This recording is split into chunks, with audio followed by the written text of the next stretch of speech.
Throughout the past week, over 10,000 federal employees have been terminated. And there's one side that's cheering this on, that think it's great. This is the best thing that's happened in a long time. And there's the other side trying to pick up the pieces of their lives and figure out their next step. Now, this is being painted as efficiency. This is being looked at as making government smaller. When you look at the deficit, the federal workforce makes up about 10% or less, according to some estimates. But now we are seeing some people asked to come back. Hundreds of people. Turns out they had value. Who could have seen this coming?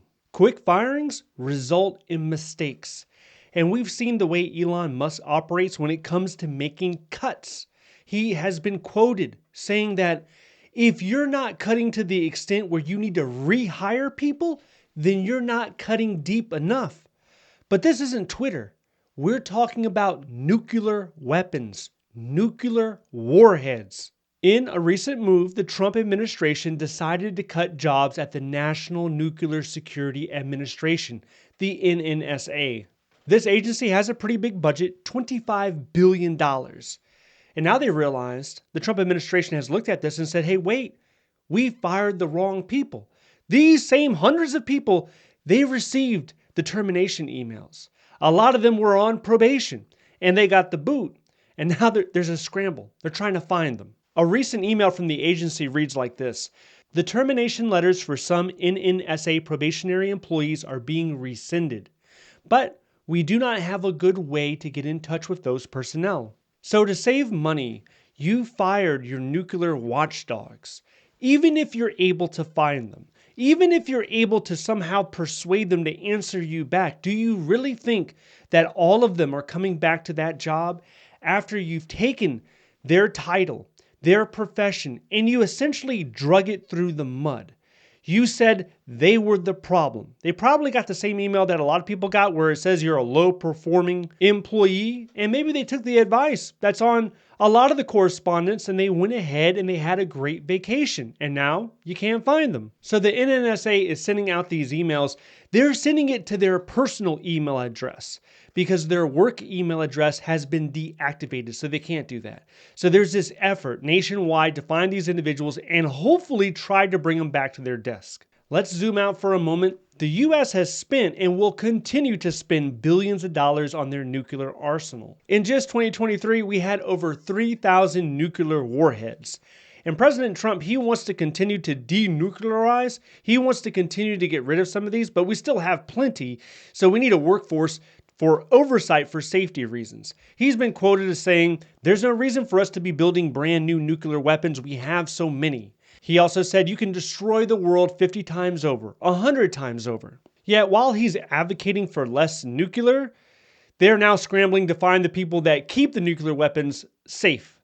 So it's a little bit of a contradiction. It's a little bit of a head scratcher, but we're not going to get rid of all these nuclear weapons, not anytime soon, because if you look at Russia, there's over 4,000 nuclear warheads over there. China has probably 500-600, maybe over 600 at this point. But this hasn't been the first mistake when it comes to these mass firings. If you look at the story from the SBA the other day, they sent out mass emails firing people on probation. Then they recalled those messages. They didn't mean to send it. And then within 24 hours, they resent that to many people in order to inform them that they were being fired. Completely unprofessional. You wouldn't see it done anywhere else. Not like that. And then there was this one situation where an individual was a timekeeper. They fired the timekeeper and they couldn't complete the time cards. So they were trying to rehire the person they fired just to complete time cards. If you don't know what that is, if you're a federal employee and you're doing a pay period, 80 hours, you put in the hours that you're working each day, and then maybe you have a federal holiday here, so you have to adjust it. Well, there's one individual, either you're doing it as an employee or there's one person in the office that's in charge of doing everyone's time card. Well, they decided, they didn't mean to, but apparently they fired the only person that was able to do the time card for that office, and now they realized that was a mistake. This will probably not be the last case of accidental firings. If you look at the way the Trump administration or the way that President Trump himself speaks about federal employees or the federal workforce, it's surprising. For one, there's still that number that's often touted around 6%, only 6% of people are coming to work. which isn't true. It's not true by OPM's own admission from a report that was submitted that was released last year. 6% is not true. There were way more federal employees that were coming into the office on a weekly basis. And then you can look at the comments that he was making multiple times about federal employees that had multiple jobs. Now, this is not a common practice. This isn't something that's going rampant across the federal workforce. You can find situations like that in pretty much every industry. You can look at Amazon. Someone's probably working 2 or 3 jobs over there. You can look at Walmart. You can look at Home Depot.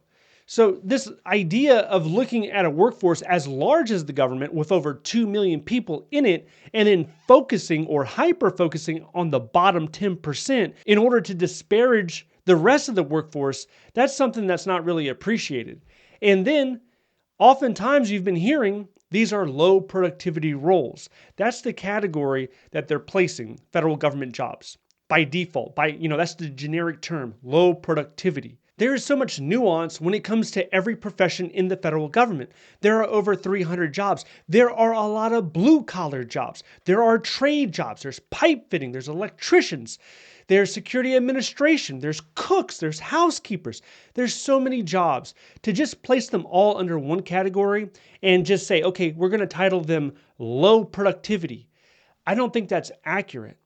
And then another thing we have to talk about is the Department of Defense right now has been pretty much shielded from this. Even though DOJ is over there, they're going to make recommendations because of some of the top secret stuff they have going on at the DoD.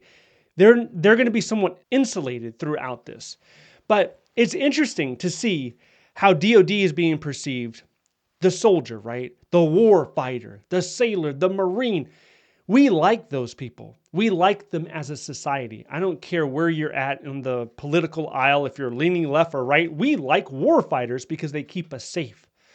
What happens, though, when the warfighter or the soldier transitions from DoD and they go to Veteran Affairs because they have disability, because their bodies are breaking down, or because they're entitled benefits? How come we're not looking at VA the same way we look at DoD? Because we've already used up the warfighter, because we don't need them to be on the front line anymore? Is that why we're not placing such an emphasis on VA? And the reason I say that is because VA got hit one of the hardest. I know they're one of the biggest agencies, but they still saw over 1,000 people cut. And many veterans work within the Veteran Affairs. Some of them are feeling betrayed. We have a former Army First Sergeant here that worked in the VA for 12 years and was recently terminated. The email said it was because of low performance. But let's get serious for a second. Let's get real. That is some copy and paste language we've been seeing just spread out through all kinds of agencies. They're sending the same email. You're just looking at it. You're like, wait a minute. I had a high performance review. I received an outstanding rating, and you're terminating me for low performance? And the reason it happened to this individual is because he accepted another position. And if you're not in the federal government, you have to understand when you accept another position, oftentimes you're placed back on probation. If you take a supervisory role for the first time, you could be on a 2-year probation period. He said, why? Why do this? We call this a Pearl Harbor. So what other recalls could we be seeing? Could we see USDA because the food safety inspections fall through? Maybe we see some recalls at HHS because Medicare starts to crack and starts to show some weakness. Maybe we're going to recall some people that we shouldn't have fired over there. But then, what type of appetite will there be to come back into the federal government? You're already villainizing the majority of the federal workforce right now. In Congress, there's pressure to erode and take more of their benefits away. So you're not going to attract the best and brightest. You're not going to attract much of anyone. Now, there's been a lot of talk about all probationary employees getting fired. Maybe you've seen some headlines that say something along those lines. That's not really the case of what we're seeing right now. OPM is still telling federal agencies that they have the ultimate say when it comes to termination. Now, some agencies are saying we're going to go ahead and terminate everybody, especially the smaller agencies. But if you look at the VA has 43,000 people on probation right now.